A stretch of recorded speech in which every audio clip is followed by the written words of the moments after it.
നമസ്കാരം. കേരളത്തിൽ ഏതെങ്കിലും ഒരു സ്ഥലത്ത് അല്ലെങ്കിൽ ഏതെങ്കിലും ഒരു സ്ഥാപനത്തിൽ ഒരു അപകടം സംഭവിച്ചാൽ ലോകത്തെ ഏതൊക്കെ കോണിൽ നിന്ന് ആരൊക്കെ വന്നാലും മുഖ്യമന്ത്രി പിണറായി വിജയനെ മാത്രം ആ ഒരു സന്ദർഭത്തിൽ ആ ഒരു വിഷയത്തിൽ സംസാരിക്കാനോ അവിടെ എത്തിച്ചേരാൻ ശ്രമിക്കുന്നതോ കാണാറില്ല. ഇനിയിപ്പോൾ മൂപ്പർ എവിടെയെന്ന് അന്വേഷിച്ച് പോകുന്ന ജനങ്ങൾക്ക് കാണാൻ സാധിക്കുന്നത് മൂപ്പര് ഏതെങ്കിലും പാർട്ടിയുടെയോ അല്ലെങ്കിൽ സർക്കാർ വക ദൂർത്തിന്റെയോ വകയായി സംഘടിപ്പിക്കുന്ന ഒരു പരിപാടിയിൽ അവിടെ അതിന്റെ പേരിൽ നിൽക്കുന്നതാണ് കാണാൻ സാധിക്കാറുള്ളത്. കഴിഞ്ഞ ദിവസം വയനാട്ടിലെ വന്യജീവി പ്രശ്നത്തിന്റെ ഭാഗമായി മുഖ്യമന്ത്രി നേരിട്ട് എത്താത്തതിന്റെ സങ്കടം കൊണ്ടാണ്. മുഖ്യമന്ത്രി പൗരപ്രമുഖരെ മാത്രമേ കാണുള്ളൂ എന്ന നിലയിൽ നിൽക്കുമ്പോൾ സാധാരണക്കാരായ നമ്മൾക്ക് സങ്കടപ്പെടാൻ മാത്രമേ സാധിക്കുകയുള്ളൂ. ഇപ്പോൾ വയനാട്ടുകാരുടെ പ്രശ്നത്തിൽ മാത്രമല്ല, മുഖ്യമന്ത്രി പിണറായി വിജയൻ കേരളത്തിൽ എന്ത് വലിയ പ്രശ്നങ്ങളൊക്കെ നടന്നാലും ആ സമയത്തൊക്കെ ഏതെങ്കിലും ഒരു ആഡംബര പരിപാടിയിൽ പങ്കെടുക്കുന്നതായാണ് ഓരോ റിപ്പോർട്ടുകളിൽ നിന്നും തെളിയുന്നത്. ആ ഒരു പരിപാടി ഈ ഒരു സന്ദർഭത്തിൽ മാറ്റിവെക്കാൻ മുഖ്യമന്ത്രി തയ്യാറാകാറുമില്ല.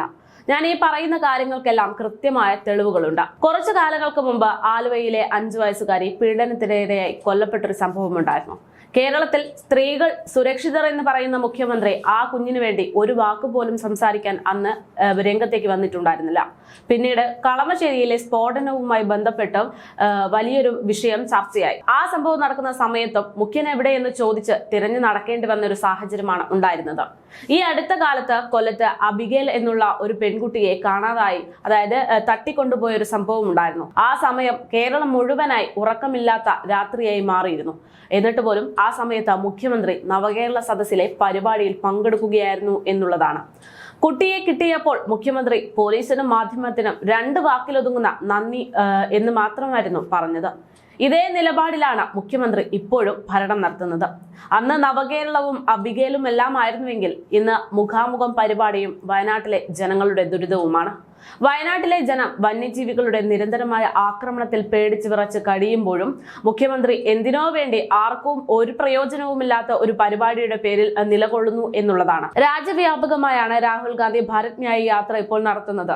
ആ രാഹുൽ ഗാന്ധി പോലും ഭാരത് ന്യായ് യാത്രയടക്കം ഉപേക്ഷിച്ച് വയനാട്ടിലെ ജനങ്ങളുടെ അവസ്ഥ കണ്ട് അവരുമായി സംവദിക്കാൻ വേണ്ടി ഭാരത് ജോഡോ ന്യായ് യാത്ര തൽക്കാലത്തേക്ക് നിർത്തിവെച്ച് വയനാട്ടിലേക്ക് എത്തിയിരിക്കുന്നുണ്ട്.